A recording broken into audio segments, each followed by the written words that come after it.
খায়া কে কি করতে পারছে লাইফে কত দেখি কাকু? কয় যে এটা তো আমার আম্মু মানে না, আমি কেন খাই না, আমার আম্মু এটা নিয়ে চিন্তিত। তাহলে পাখির আম্মু ধারণা অ্যাট এ টাইম সাথে মেল করে দেওয়া নাকি? না খাবার আলাদা কইছে কোনটা? যারা যেখান থেকে খাবার কিনছেন তারা বলছে? না, ওকে যার থেকে আনছি উনি বলছে যে ওর ওর ক্রপ চেক করে করে ওই হিসেবে সাথে মেল করে দিতে। ক্রপটা যেন মানে বন্ধ হইলে আবার খোলাই দিতে। এটা কেন বলে? ওরা ওদের খাবারটা বেচা হইলে তো আপনি আবার দাম দিয়ে আবার খাবারটা কিনবেন, বুঝছেন না? এই জন্য ওরা এই কাজ করে। পাখির খাবার অল্প অল্প করে দিতে হয়। পাখি হলো এমনিতেই খুব সূচিবায়, ওরা খুবই মানে সিলেক্টিভলি খায়, বুঝছেন?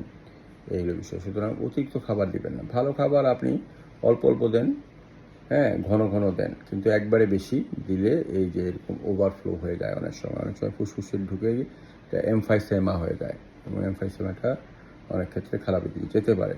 এনিওয়ে আমরা চেষ্টা করব ওকে ভালো করে ফেলার, তারপরে ওকে নিয়ে আমরা কি করব, কেক কাটবো।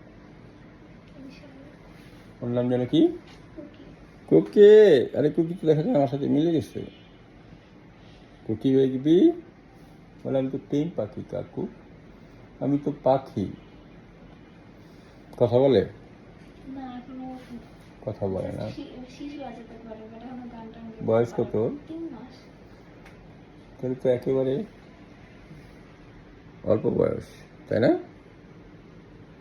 পাখি পাকা পেঁপে খায়।